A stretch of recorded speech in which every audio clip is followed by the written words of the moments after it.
Hola, muy buenos días. ¿Cómo están? Hola, profe.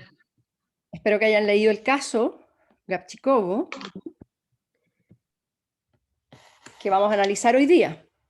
Este caso es muy interesante de analizar porque nos va a permitir estudiar, con un caso real, las causales de terminación de los tratados que están contenidas en la Convención de Viena sobre el derecho de los tratados, en los artículos 54 y siguientes. Entonces, como ustedes verán, yo les señalaba la clase pasada que respecto a terminación, lo primero que hay que mirar es el propio tratado, porque el propio tratado puede ya haber previsto en qué casos podría terminar un tratado. Por ejemplo, eventualmente un tratado podría estar sujeto a una condición, el tratado podría estar sujeto a un plazo. De hecho, hay muchos tratados sujetos a plazo. Los tratados de protección de inversiones tradicionalmente están sujetos a un plazo, se señala, este tratado tendrá una vigencia de 10 años. 10 años si es que ninguna de las partes da aviso de término. Es un tratado sujeto a plazo. Es más, también porque la autonomía de las partes puede al final determinar cualquier regulación, siempre que no sea contraria al jus cogens. Muchos de estos tratados además tienen cláusulas de supervivencia. ¿Qué son estas cláusulas de supervivencia? Son cláusulas que están previstas para tener vigencia, para aplicarse, después de incluso terminado el tratado. Por ejemplo, un tratado puede decir, este tratado tiene una vigencia de 10 años, al cabo del cual terminará. Pero determinadas cláusulas, incluso terminando el tratado, o incluso dándose aviso de terminación, se seguirán aplicando entre las partes por 5 años más, por ejemplo. ¿Ya? Eso está dentro del contexto de lo que los estados pueden pactar, ya que los estados son dueños de su tratado y la autonomía de la voluntad en derecho internacional, ustedes ven, tiene una amplia aplicación. Bien, a mí me interesan, como les señalaba ayer, las causales de terminación que no dependen de la voluntad de las partes. Son causales exógenas. ¿Y cuáles son las que vamos a revisar? Bueno, en primer lugar, vamos a revisar eh, la violación grave del tratado como causal de terminación. Es decir, si la contraparte ha violado el tratado, le da derecho a la contraparte a darlo por terminado un tratado. También opera como causal de terminación la imposibilidad subsiguiente de cumplimiento, es decir, el tratado hay algo que lo ha hecho impracticable, no se puede llevar a cabo. ¿Por qué? Porque se ha destruido, por ejemplo, un objeto indispensable para el cumplimiento del tratado.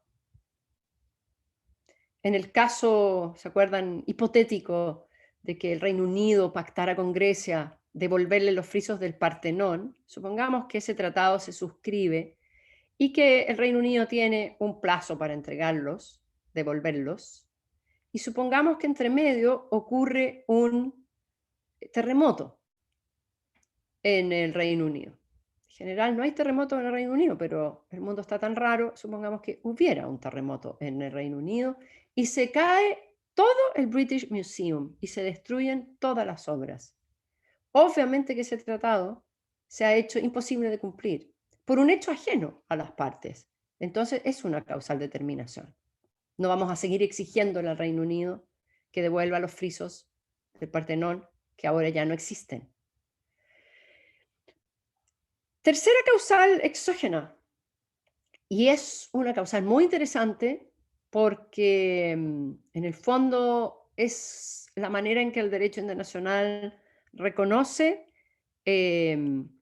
podríamos decir, la teoría de la imprevisión en materia de tratados. El artículo 62, un cambio fundamental en las circunstancias. Un cambio fundamental en las circunstancias, en general, el cambio de las circunstancias no permite terminar un tratado. Pero sí un cambio fundamental en las circunstancias, en la manera en que está explicitado en la Convención de Viena, se puede invocar como causal de terminación.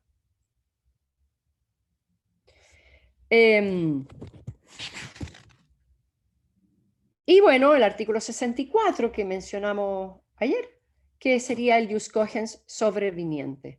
O sea, una norma de jus cogens que se desarrolla y que comienza a existir, pero respecto de un tratado antiguo que se suscribió cuando todavía no existía esa regla de jus cogens. Y por eso se llama esta causal el jus cogens sobreviniente. Bien. Vamos a estudiar estas causales de terminación, ¿ya? Entonces, para esto, quiero que alguien me cuente resumidamente cuáles son los hechos del caso Gabčíkovo y Najimaros entre Hungría y Eslovaquia. ¿Alguien quiere ser el relator para señalarnos de qué se trata este caso tan interesante? Bien, nadie. Yo, profe. Entonces, ¿quién? Yo, ¿Paulina? sí. Paulina, muy bien, muy bien. Bueno, Checoslovaquia en esa época y Hungría firmaron un tratado para hacer como una represa en el río Danubio y empezaron la construcción, pero Hungría en el 89 creo decidió parar la construcción porque habían como cuestionamientos medioambientales. Entonces decidieron parar la construcción, pero Checoslovaquia en esa época ya tenía como casi todo construido, entonces siguió construyendo y lo que hizo fue mejor como cambiar el proyecto y usar lo que se llamaba la variante C, que era como desviar el río para que le llegara agua. Y Hungría decidió que eso era como súper ilegal, entonces decidió terminar el tratado y ahí fueron a la corte para ver qué se hacía, porque si es que se podía seguir desviando el río o no, porque a Hungría parece que no le llegaba agua o le llegaba muy poca o algo así. Eso. Ok, muy bien, muy buen resumen. Entonces, tenemos un tratado para la construcción de ciertas obras de infraestructura. Una represa, dos represas en verdad, una Gabčíkovo, la otra Najimaros. Y otras obras. Por ejemplo, iban a hacerse algunas obras para el control de las inundaciones y se iban a construir algunas esclusas. Las esclusas tienen que ver con la navegación, el Danubio es un río navegable, entonces las esclusas permiten hacer subir o bajar el nivel del agua, ¿verdad? Para ir controlando entonces, o hacer más fácil la navegación por el río. Y entonces en un proyecto conjunto, Paulina nos señala que este tratado se suscribió entre dos estados. Por una parte Hungría y por la otra Checoslovaquia, cuando todavía existía Checoslovaquia. ¿De qué año, Paulina, es el tratado? 77 parece. Exacto. 77. Así que es un tratado viejo. Y la controversia se genera por ahí por el año 89. Entonces imagínense, habían pasado 12 años de la vigencia del tratado, todavía no se terminan estas obras, para que ustedes vean la envergadura de las obras, lo grande que son. ¿Ok? Y hay un cambio político en el año 89 en Europa Oriental, ¿verdad? ¿Qué ocurrió en Europa Oriental? ¿Qué ocurrió en Europa por esta época? Si alguien me puede decir. ¿La caída del muro? Muy bien. La caída del muro de Berlín, la desaparición de la Unión Soviética, ¿verdad? Muchos países muchas de las que eran las repúblicas soviéticas, ¿verdad? Con la terminación de la Unión Soviética, pasan a ganar su independencia, ¿verdad? La Unión Soviética deja de ser la Unión Soviética y pasa a ser Rusia. Y además se decreta, por así decirlo, el fin de la economía centralizada, totalmente centralizada, del régimen soviético y de todos los países órbita o satélites del régimen soviético, ¿ya? Ahí algunos historiadores como Francis Fukuyama, ¿se acuerdan? Declaró que se había acabado la historia, porque ya no estaba esta tensión entre estos dos polos, que eran capitalismo en el mundo occidental y el comunismo en el mundo oriental, que ya esto era el fracaso del sistema comunista. Y bueno, ahora todos íbamos a hacer economías de mercado, la democracia era el régimen imperante, y que bueno, que cerráramos la puerta, apagáramos la luz y nos fuéramos para la casa, porque ya no había nada más que iba a pasar relevante en el mundo, porque la gran disputa entre estas dos ideologías la había ganado el capitalismo, así que se acabó. ¿Se acuerdan? Ustedes estaban naciendo, ustedes nacieron en 90 y el 2000, por ahí. Qué Sí, el chicos 2000. son, qué chicos son. Ok, Yo nacieron ya en había nacido, profe, pero estos niñitos. estos niñitos, exacto, no cachan nada de esto. ¿Ah? Pero supongo que han leído de esto. ¿O no? Sí. Ok. Yo sí leí sobre la Guerra Fría más que nada, pero del lado oriental. Ah, claro, claro. Pero bueno, entonces por lo menos sabes de qué estoy hablando, ¿verdad? Pero la Materia historia, PSU, profe. perdón, Dije Lucas. materia PSU. Sí, Sí, esto tuve que sí que es estudiar para materia PSU PSU, este tema. claro, pero ustedes ya me dijeron que son la generación que no rindió la prueba de ciencias sociales. Entonces todo lo que habían estudiado ya se les olvidó. Bueno, pero la historia no se acabó, ¿verdad? Hay que ser muy, ¿cómo se llama? Hay que creerse mucho la muerte para decretar el fin de la historia. ¿Ah? Es como, wow, aquí tenemos un loco que nos dice se acabó la historia. ¿Qué es eso? Es obvio que eso no puede ser así, pero hay que tener mucha personalidad para hacerlo. Bueno, obviamente que la historia no se acabó, ¿verdad? Si no estaríamos donde estamos hoy día si la historia se hubiera acabado, ¿verdad? Así es que, como dicen, el show continúa, la historia continúa y todavía vemos grandes tensiones porque los problemas sociales no se solucionaron con la caída del muro. Pero lo que quiero señalarles es que este hecho político, este cambio político que ocurre a finales de los 80, ¿verdad? Ese cambio político iba a tener un impacto grande en las relaciones entre Hungría y Checoslovaquia. En primer lugar, porque Hungría era un país de la órbita socialista soviética, pero es uno de los primeros que tiene este cambio, esta transición hacia un régimen democrático y hacia una economía de mercado. Uno de los realmente de los primeros. Entonces, en Hungría, este proyecto tenía mucha oposición del pueblo.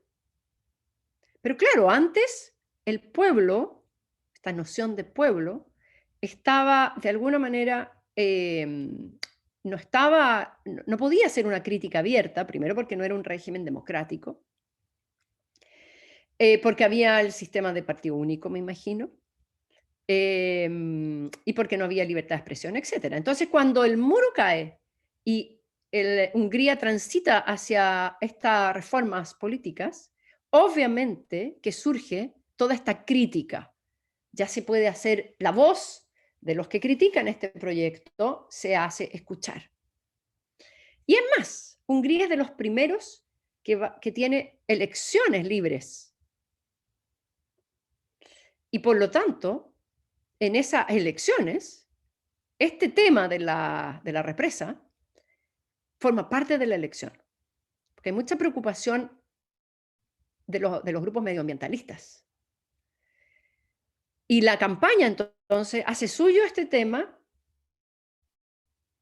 y Hungría promete, uno de los candidatos a presidente promete que si resultan elegidos, ellos van a terminar con este tratado.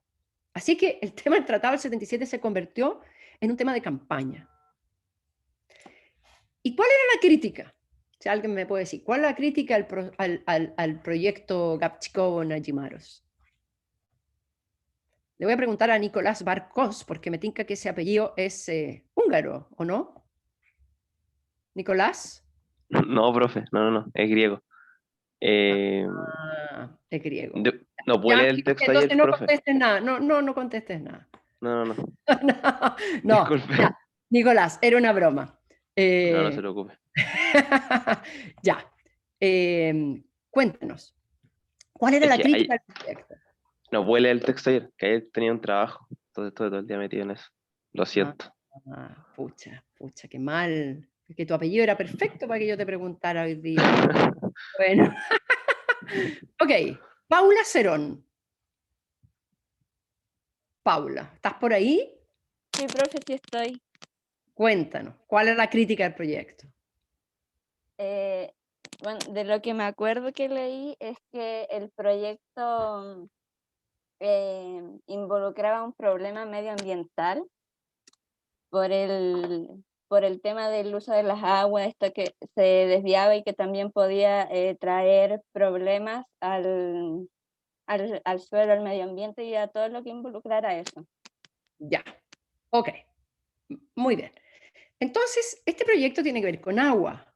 Vamos a hacer dos centrales hidroeléctricas, la central de Gabčíkovo y la central de Nagymaros. Ustedes ven que construir dos centrales hidroeléctricas causa un enorme impacto ambiental, porque hay que hacer unas represas, o sea, una gran piscina de agua. Y eso obviamente que tiene efecto sobre el curso del río, tiene efecto sobre las aguas subterráneas. Entonces se alegó que el proyecto iba a tener grandes efectos, especialmente en el agua subterránea. Y el agua subterránea en esta área es bien importante porque de hecho el agua subterránea es la que surte de agua potable a la ciudad de Budapest. Entonces en Hungría se dijo, bueno, primero este es un proyecto gigante, es un proyecto que adolece de megalomanía, como eran muchos de los proyectos del régimen soviético, pero además va a tener un efecto catastrófico en el medio ambiente.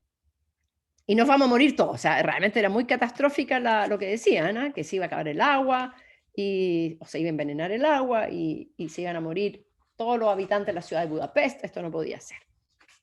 Y como era materia de campaña, gana el presidente, el candidato que decía, yo voy a terminar con este tratado, gana. Así que la promesa de campaña la tiene que cumplir.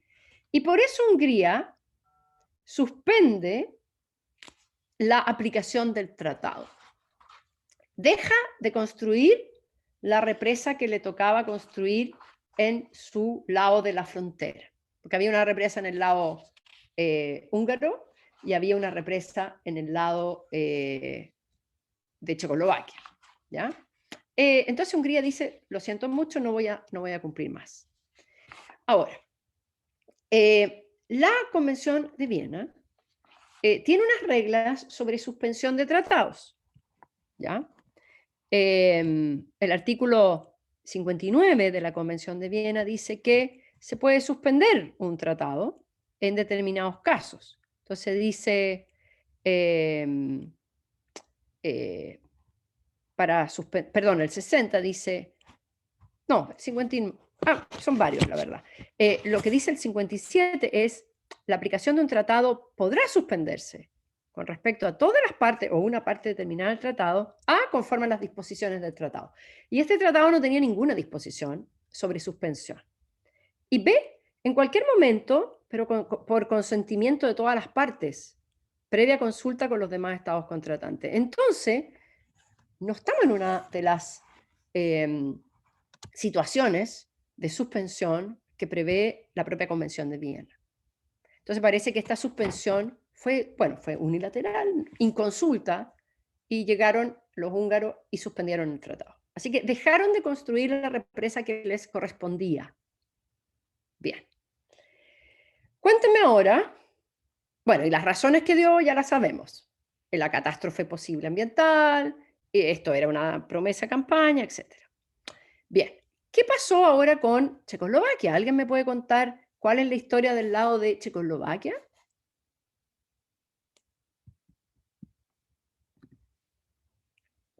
Yo, profe. Checoslovaquia, ya, dale. Dale, muy bien. Ah, bueno, primero Checoslovaquia trabajó las horas de manera normal, tenía un progreso bastante avanzado, hasta que los húngaros empezaron a dejar de lado las horas. Y Checoslovaquia intentó convencer a Hungría varias veces de que continuaran con el tratado y que Hungría no dejara de lado sus responsabilidades. Incluso llegaron a proponer varias soluciones alternativas, que Hungría no aceptó ninguna de ellas. Entonces al final decidieron ocupar lo que llamaban la variante C, que era como un sistema unilateral meramente en Gaxikovo. Y eso, pues después los húngaros se enojaron por eso y ahora la cuestión a la corta. Claro, muy bien, efectivamente. Entonces Checoslovaquia hizo grandes esfuerzos de sentarse a una mesa de negociación, de buscar una solución, de tratar de convencer a Hungría de que siguiera construyendo. Pero en un momento se dieron cuenta que Hungría ya no iba a seguir y dijeron, bueno, voy a buscar una solución solo. No puedo contar con Hungría, ellos abandonaron las obras, pero a mí me importan. Bien, Benjamín, ¿qué más le pasó a Checoslovaquia políticamente hablando? O sea, se separó. Exacto. Ahora, Entonces, después de... Uy, claro, cuando cae el muro de Berlín, es muy simbólico, ¿ya? Es muy simbólico la caída del muro de Berlín, porque en el fondo el régimen, podríamos decir, de una economía centralmente planificada y de un régimen político de partido único, no democrático, esos regímenes que estaban todos al lado oriental de la cortina de hierro, ¿verdad? Del muro de Berlín, implicaban que muchos de los países que conocíamos eran en el fondo una amalgama de distintas naciones o pueblos viviendo juntos precisamente por tener gobiernos autoritarios. Es el caso, voy a poner algunos casos. Algunas de las repúblicas soviéticas estaban unidas a la Unión Soviética, ¿no? Se cae el régimen soviético y empiezan a declarar su independencia. También ocurre esto con, por ejemplo, Yugoslavia, pero Yugoslavia es el caso más dramático. Estos pueblos yugoslavos, estas regiones yugoslavas, porque también era la Unión de Repúblicas Yugoslavas, que vivían con este régimen de partido único muy centralizado, unidos en el fondo a la fuerza. Y entonces cuando se disuelve Yugoslavia, surgen los nacionalismos en cada una de estas zonas. Y es lo más dramático Yugoslavia, porque en el fondo se comete genocidio. Tenemos a Serbia, tenemos a Bosnia, tenemos Montenegro, Kosovo y Croacia, y otros que se me deben haber caído de aquí. Croacia, tal vez el caso exitoso, declara su independencia. Pero respecto de Serbia, Serbia es un pueblo que quiere mantener la hegemonía sobre otros, ¿ya? Hay temas de religión, no todos son cristianos, también tenemos musulmanes, en Bosnia particularmente. Y ahí comienza esta guerra civil en Yugoslavia, de los años 90 en adelante, y se comete el genocidio más grande después de la Segunda Guerra Mundial. Todo muy terrible. Hoy tenemos, ustedes ven en la zona de Yugoslavia, de la ex Yugoslavia, tenemos varios nuevos países. ¿Ven ustedes? Macedonia, Montenegro, Croacia, Serbia-Herzegovina, que creo que adoptó el nombre Yugoslavia ahora, Bosnia, Bosnia-Herzegovina, que adquirió el nombre de Yugoslavia, y Serbia. Entre medio también tenemos al pueblo kosovar, de Kosovo, que declaró su independencia hace unos años atrás. Y todavía hay tensiones en esa zona. El genocidio fue tremendo, la guerra civil fue tremenda, y eso también puso en duda las capacidades de de las Naciones Unidas para poder lidiar con este tipo de problemas, porque Naciones Unidas no intervino. ¿Por qué no intervino?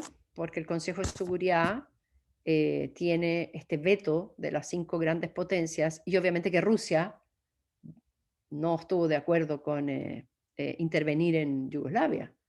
Así es que mostró la inacción del sistema de Naciones Unidas para tratar y lidiar con estos temas. Y además, finalmente, hay una intervención armada por parte de la OTAN. Pero resulta que lo que se dice es que su intervención armada violó la Carta de las Naciones Unidas, porque la OTAN no podía intervenir armadamente sin autorización del Consejo de Seguridad. Entonces, es un caso que pone en jaque el orden internacional como lo conocemos. ¿Ya? Así que ese es el caso más tremendo. Vamos ahora a nuestro caso Gabčíkovo. Bueno, en Checoslovaquia también era un país de la órbita socialista, soviética, y entonces cuando cae el muro, también comienza este sentimiento, ¿verdad?, nacionalista que surge, y eso termina con Checoslovaquia dividido en 2 países. Uno, la República Checa, y 2, los eslovacos, Eslovaquia. Ok, tenemos 2 países. El proyecto Gabčíkovo-Nagymaros está en el territorio de lo que ahora es Eslovaquia. Entonces, como es un proyecto que tiene esta vinculación territorial, es el tratado, y esto es una materia bien interesante, pero hay toda una materia en derecho internacional que se llama sucesión de estados, que se pregunta qué pasa con el derecho internacional que vincula a estados que después se dividen en 2. ¿Quiénes suceden? ¿Quiénes suceden en los tratados, por ejemplo, en las obligaciones y derechos de los tratados? Entonces aquí, como es un proyecto que tiene esta vinculación territorial, el que sucede a Checoslovaquia, que ya no existe, en el tratado de 1977 es Eslovaquia. Así es que el tema continúa con Eslovaquia. Bien, estos 2 países entonces tienen esta controversia, y ambos, de común acuerdo, deciden llevarla a la Corte Internacional de Justicia para que la solucione. Entonces este es un caso que llega voluntariamente a la Corte, porque las partes así lo deciden. Bien, ¿y qué le preguntan a la Corte? Vamos a leer en la página 2. ¿Ya? Dice, cuestiones sometidas a la decisión de la Corte. 1. La Corte es llamada a decidir, en base al Tratado sobre Construcción y Operación del Sistema Hidroeléctrico Gabčíkovo-Nagymaros de 16 de septiembre de 1977, y en base a las reglas y principios de derecho internacional, así como en base a cualquier otro tratado que la Corte estime aplicable, a si la República de Hungría tenía derecho a suspender y subsecuentemente abandonar en 1989 los trabajos relativos al proyecto de Nagymaros y aquellos trabajos que debía efectuar en relación al proyecto de Gabčíkovo. B, si la República Checa y la República Federal Eslovaca estaban facultadas para llevar a cabo la comillas, solución provisional, cierre comillas, noviembre de 1991, y a poner en operación desde octubre de 1992 este sistema. C, cuáles son los efectos legales de la notificación el 19 de mayo de 1992 sobre terminación del tratado por la República de Hungría. La Corte también es llamada a pronunciarse sobre las consecuencias legales, incluidos los derechos y obligaciones de las partes que se derivan de este fallo. Entonces, se le está preguntando a la Corte si Hungría podía abandonar las obras y dos, si Eslovaquia podía poner en operación la variante C, esta solución unilateral que encontró. Bien. A Hungría, si uno mira el caso, a Hungría le interesa una cosa.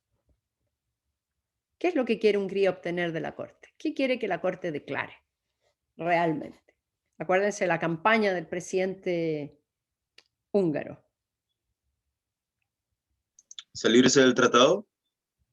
Exactamente. Como es bilateral, salirse del tratado implica dar por terminado el tratado. Eso quiere Hungría. No solo quiere que la Corte diga, oiga, usted actuó bien suspendiendo el tratado. No, quiere deshacerse del tratado. Y por eso que en este caso, Hungría invoca todas las causales de terminación posibles. Y por eso que lo estamos estudiando en este caso, porque nos va a permitir revisar imposibilidad subsiguiente de cumplimiento, violación grave del tratado, cambio fundamental en las circunstancias, nuevas normas de derecho internacional que dan por terminado el tratado, etc. Todas. Bien, y además Hungría trae un argumento que se llama el argumento del estado de necesidad, ¿verdad? Ustedes lo deben haber visto ahí en el caso. Voy a decir primero unas palabras sobre el estado de necesidad. Porque el estado de necesidad no está dentro de las causales de terminación de los tratados en la Convención de Viena sobre el derecho de los tratados. No está ahí. Entonces, primera pregunta para ustedes. ¿Qué es un estado de necesidad? ¿Qué dice este fallo sobre el estado de necesidad? Yo entendí que era Gabriel. cuando sí, un Estado ve amenazado un interés esencial ante un peligro grave e inminente, y lo que al final exime de responsabilidad al Estado que incumple una obligación para con otro Estado. Muy bien, Gabriel. Entonces, dado esta muy buena respuesta que me has dado, ¿cuál es la naturaleza jurídica de un estado de necesidad? ¿Para qué sirve? ¿Para eximir de la responsabilidad? Exactamente, para eximirte de responsabilidad. Eso es. Entonces, aquí es necesario tener súper claro que en derecho internacional, como yo se los he explicado, tenemos en primer lugar las fuentes del derecho internacional que establecen los derechos y las obligaciones entre los estados. Y hemos estudiado esas fuentes. Hemos estudiado costumbre y ahora estamos estudiando tratados. Entonces, los tratados son una fuente de derecho internacional. Y estábamos viendo que los tratados pueden terminar. Si un tratado que es fuente de derecho internacional termina, se acaban las obligaciones y derechos que establece ese tratado porque terminó su fuente. Se acabó la fuente, ya no existe más. Y desaparecen entonces los derechos y las obligaciones que establecía ese tratado. Bien.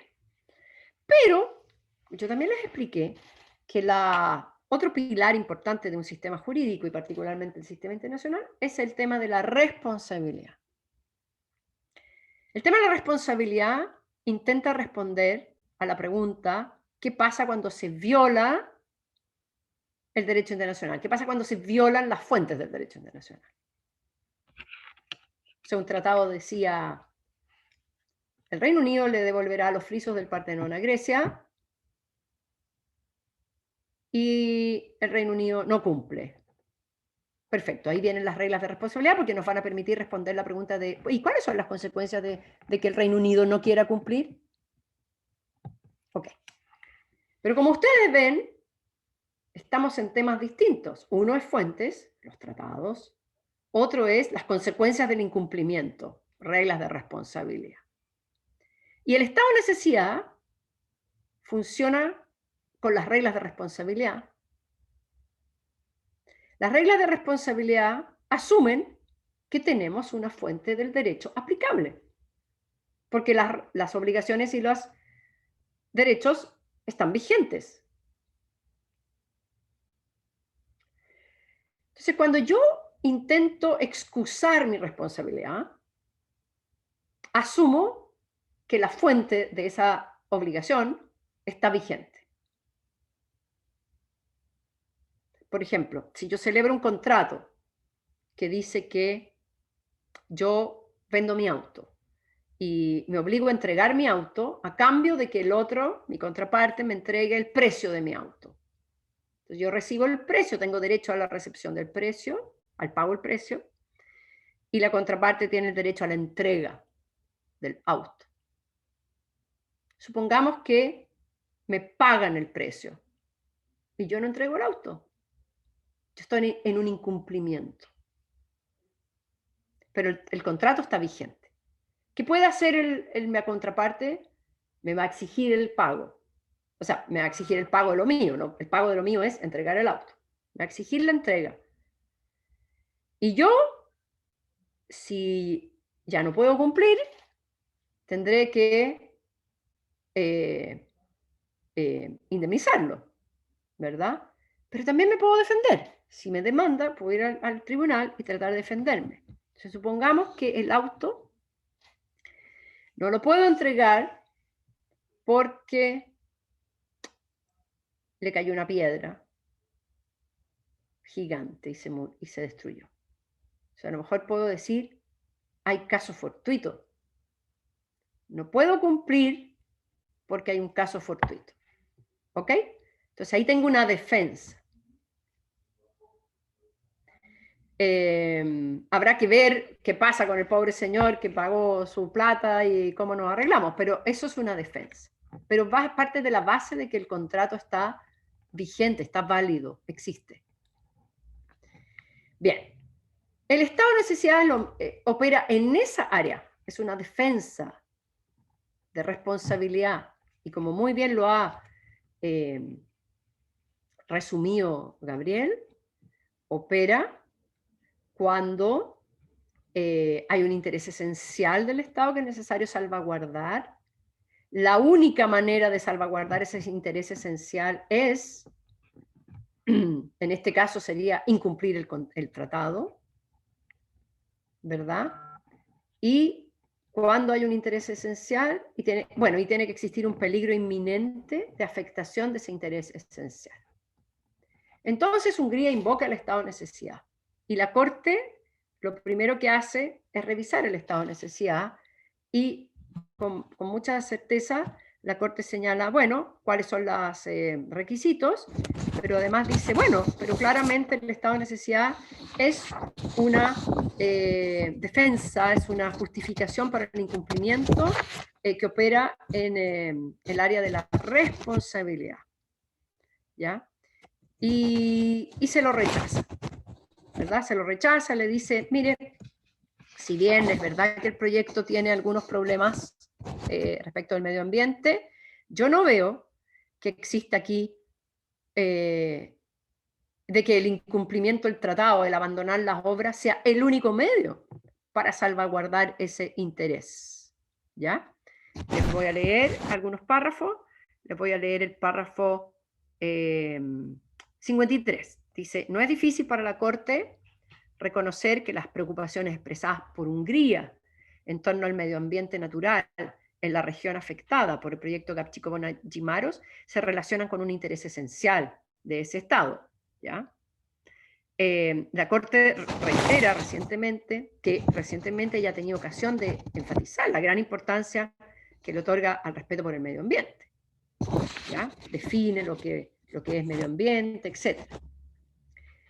Pero después dice en el párrafo 54, pero la Corte considera, sin embargo, que a pesar de lo serias que puedan haber sido esas incertidumbres en materia ambiental, por sí mismas ellas no dan por establecida la existencia de un peligro como elemento integrante del estado de necesidad. La palabra peligro ciertamente envuelve la idea de riesgo. Esto es precisamente lo que distingue un peligro del daño material. Pero un estado de necesidad no puede existir sin la existencia de un peligro debidamente establecido en un momento dado. La mera aprehensión en relación a un posible peligro no sería suficiente a este respecto. Además, no podría ser de otro modo cuando el peligro que constituye el estado de necesidad tiene que al mismo tiempo ser grave e inminente. Inminencia es sinónimo de inmediatez o proximidad y va más allá del concepto de posibilidad. Como lo ha recalcado la Comisión de Derecho Internacional en su comentario, el peligro extremo e inminente debe haber constituido una amenaza al interés en el momento mismo. Eso no excluye, en opinión de la Corte, que un peligro de largo plazo no pueda ser considerado inminente, tan pronto se haya establecido en el momento relevante que la materialización del peligro, por lejano que éste sea, no es una cuestión incierta o inevitable. El argumento húngaro en relación al estado de necesidad no puede convencer a la Corte, a menos que se hubiera probado la existencia en 1989 de un peligro real, grave e inminente, y que las medidas tomadas por Hungría eran la única reacción posible. Bueno, eso no convence a la Corte, así es que se lo rechaza. Ok, pero es muy importante que tengamos claro que estado de necesidad no es una causal determinación. El estado de necesidad es simplemente un... no es que sea simplemente un, es muy importante de hecho, pero es una defensa cuando está envuelta la responsabilidad de un Estado. Es una causal de exclusión de la responsabilidad. Bien, desechado. O sea, vamos a ver ahora realmente los argumentos de terminación. Vamos a partir con la pérdida de un objeto indispensable para el cumplimiento del tratado. Artículo 61 de la Convención de Viena, imposibilidad subsiguiente cumplimiento.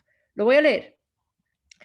Una parte podrá alegar la imposibilidad de cumplir un tratado como causa para darlo por terminado o retirarse de él, si esa imposibilidad resulta de la desaparición o destrucción definitiva de un objeto indispensable para el cumplimiento del tratado.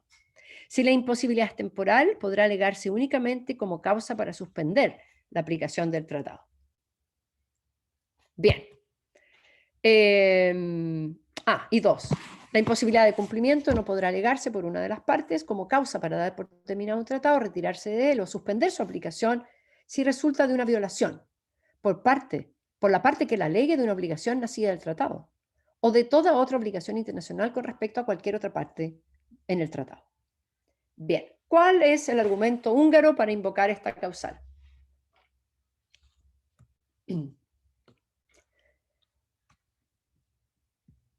Constanza Daza. Hola, profe. ¿Ven? Esta pregunta la va a responder la señora Daza. Ya, Constanza. Según el párrafo que leyó recién, profe. Sí, exactamente. ¿Y cuál es el argumento húngaro para decir, oh, no puedo cumplir porque se perdió, ya no existe un objeto indispensable para que yo cumpla?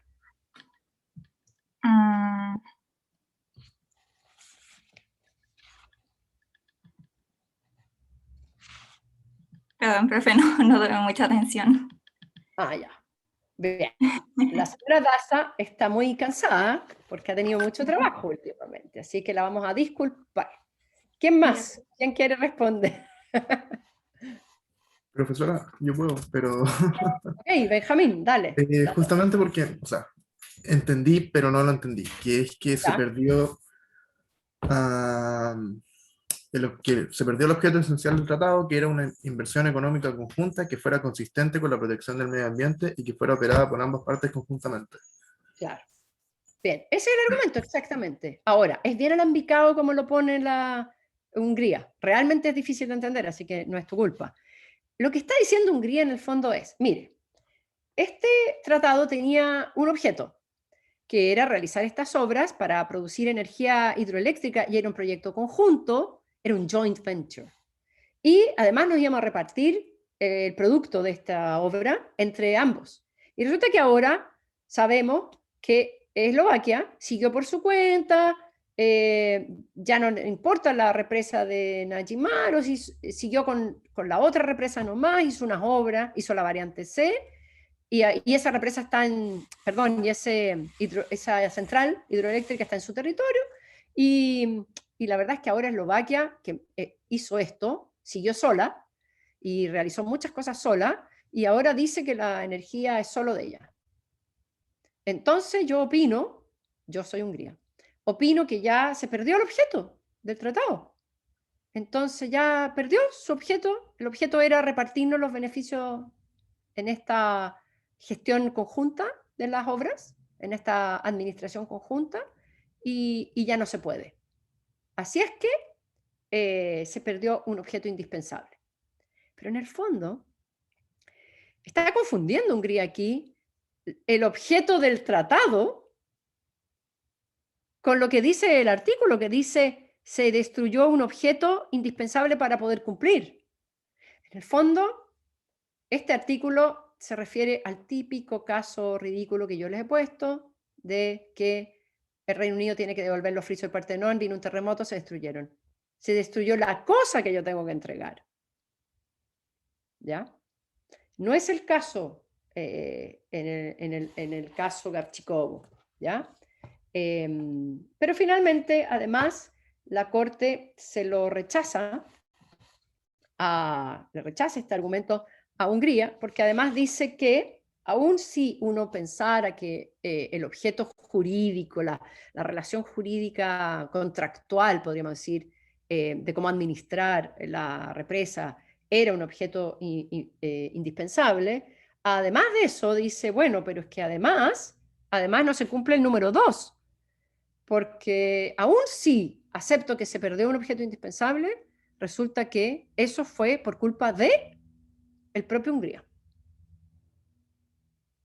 Hungría fue quien es el responsable de esto. Dice aquí, la imposibilidad de cumplimiento no podrá alegarse por una de las partes como causa para dar por terminado un tratado, ¿ya? O suspender su aplicación, etc. Cuando es responsabilidad de la parte que lo alega, ¿ya? Así es que es el resultado de una primera violación que cometió Hungría. Hungría fue el primero que violó el tratado. Así es que rechazado ese argumento, además que era muy alambicado, era bien difícil de entender, ¿ya? Vamos ahora al cambio fundamental, las circunstancias. Para eso le voy a pedir a Emilia Correa, si tienes la Convención de Viena ahí frente a ti o no. ¿Sí? La puedo buscar. Sí. Ya, bueno, si no la tienes muy a mano, pero si la tienes y te demoras poquito, si puedes leer el artículo 62.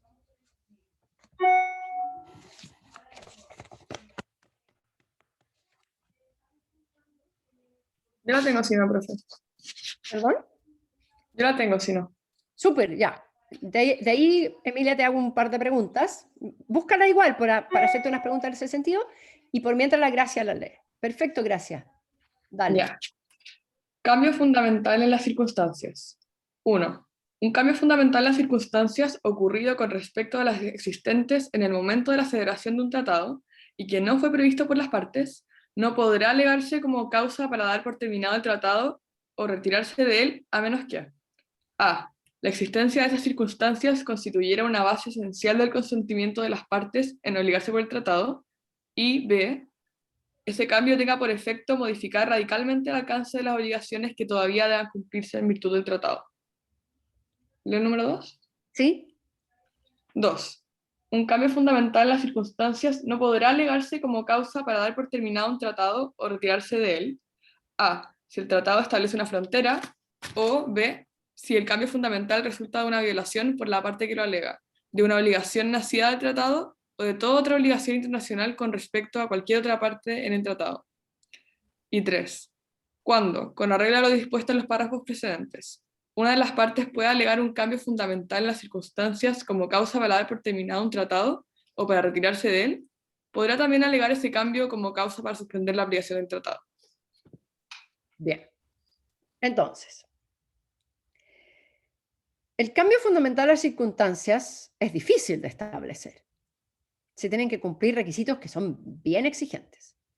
Entonces, Emilia, si puedes resumir, ¿cuáles son estos requisitos tan exigentes del cambio fundamental de las circunstancias?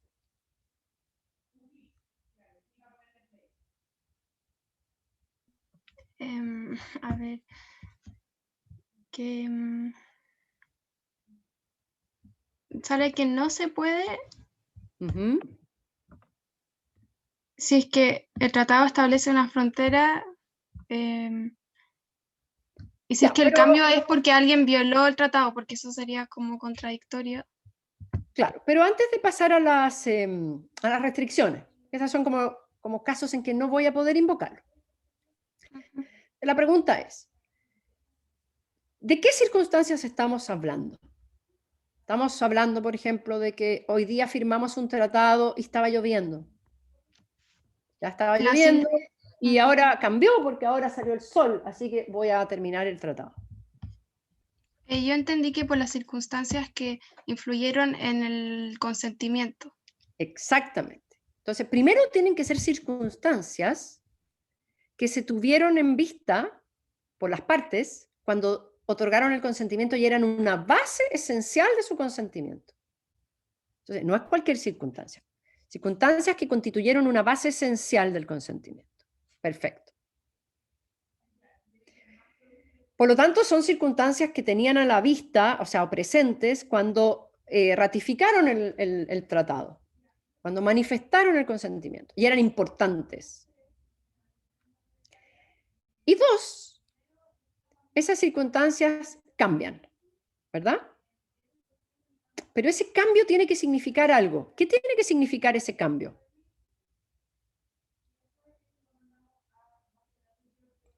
¿De qué manera modifican la relación entre las partes?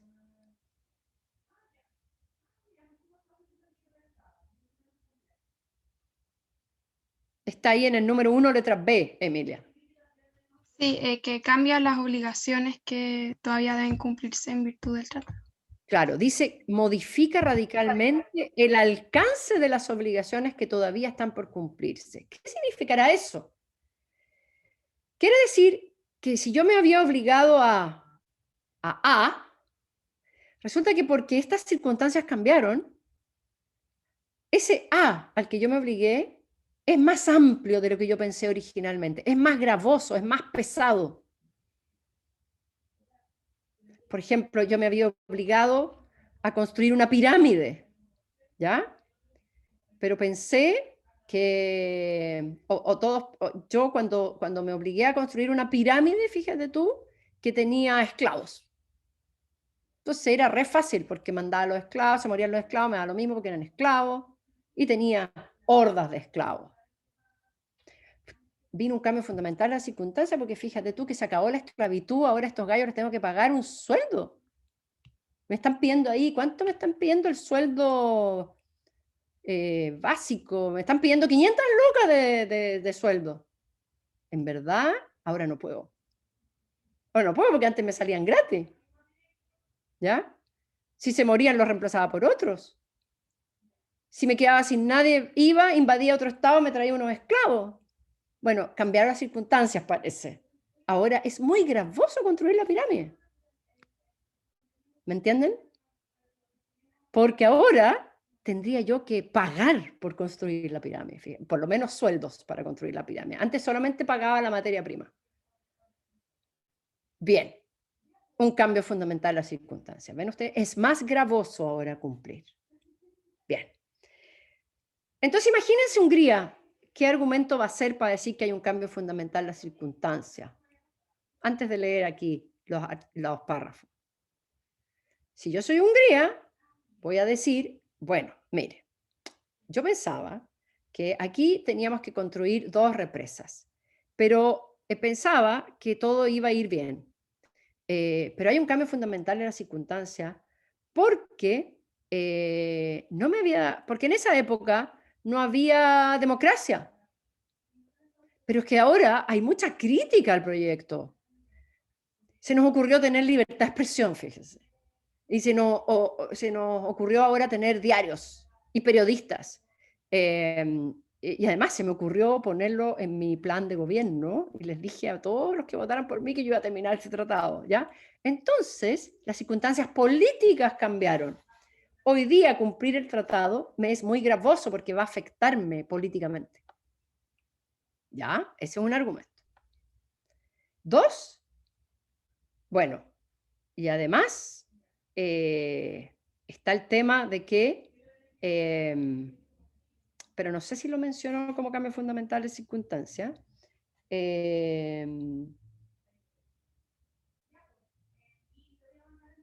pero si yo hubiera sido abogado de Hungría también habría dicho, bueno, y el tema ambiental, o sea, hoy día es mucho más gravoso cumplir, porque hoy día para evitar la contaminación del agua me va a salir más caro, voy a tener que invertir mucha plata adicional.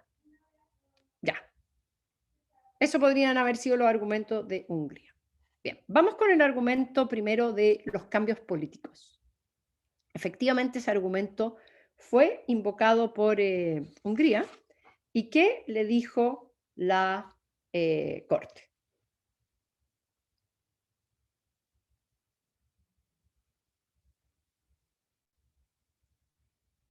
¿Qué le dijo? Les digo más o menos dónde pueden buscar la respuesta. Está en los párrafos 104 y siguientes de la sentencia.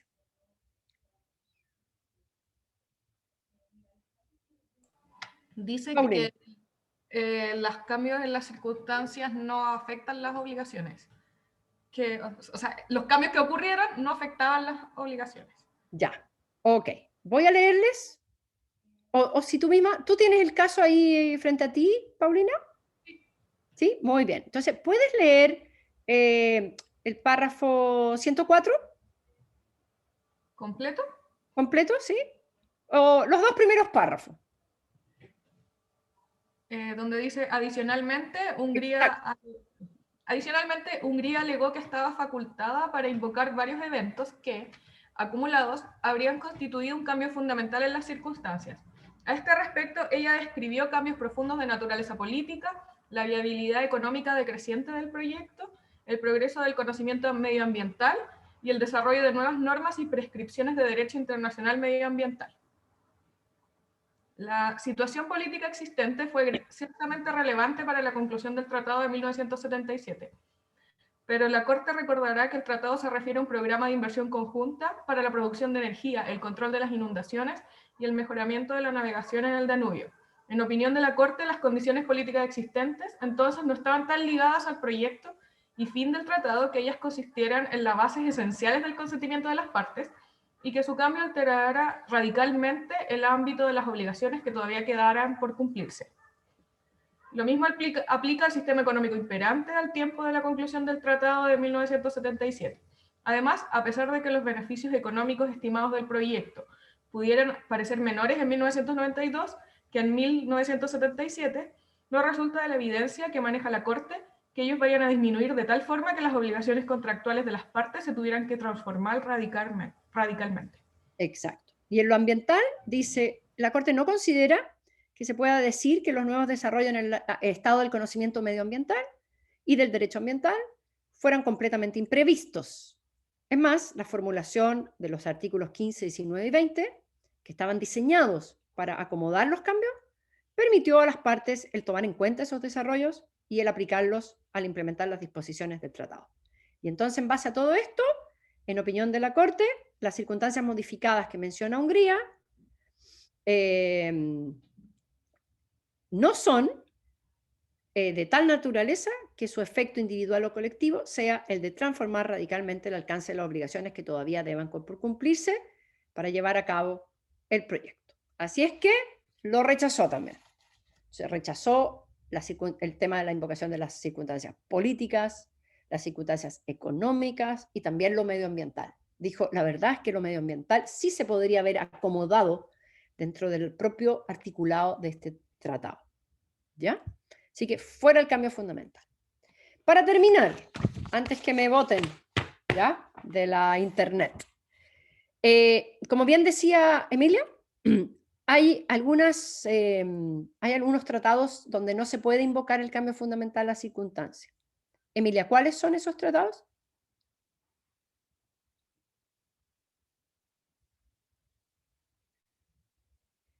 En los que se estableció una frontera, Ya. Muy si es que, si es que el cambio era por la violación de la parte que estaba alegando, y la otra es, no, esas dos eran. Esas dos, muy bien. Entonces, cuando el tratado establece una frontera, y dos, cuando el cambio fundamental es resultado de la violación del propio Estado que le quiere invocar el cambio fundamental de circunstancia. ¿Ya? Esa es una aplicación del principio, nadie puede aprovecharse de su propio dolo. ¿Ok? Pero pregúntense, o sea, piensen, ¿por qué será que la Convención de Viena señala que no puede haber cambio fundamental de la circunstancia cuando los tratados establecen fronteras, límites internacionales? ¿Ya? Investiguen un poquito, a ver si me pueden traer alguna respuesta para el viernes. Bien, seguimos con Gabčíkovo y lo vamos a terminar el próximo viernes. Y vamos a empezar a estudiar un tema, voy a terminar con tratados, porque ya llevamos mucho de tratados, y ahora vamos a entrar a un tema que a mí personalmente me fascina, me encanta, y les voy a pedir que lean muchísimo, que les voy a subir un apunte y les voy a subir unos artículos, y es el tema que más me gusta de todo el curso, que es la relación del derecho internacional con el derecho interno. ¿Ya? Y los que fueron al seminario, ¿alguien asistió al seminario de la Sociedad Chilena de Derecho Internacional? Sí, profe. Díganme que Estuvo sí. bueno. Alguno. Ya, la Camila fue. ¿Alguien más? Sí, profe. Bien, Gustavo. Ya. ¿Y les pareció interesante? Bueno, me tienen Y a que mí me pareció súper interesante. Todo súper interesante. No creo que se atrevieran a decirme, no, profe, estuvo ultra fome. Bueno, pero una de lo que se habló en ese seminario son algunos de los problemas que vamos a revisar cuando ahora empecemos a ver la relación del derecho internacional con el derecho interno. ¿Ya? Bien, nos vemos entonces el viernes y que estén muy bien. Chao. Chao, Chao, profe, que esté bien. Profe, gracias. A todos ustedes.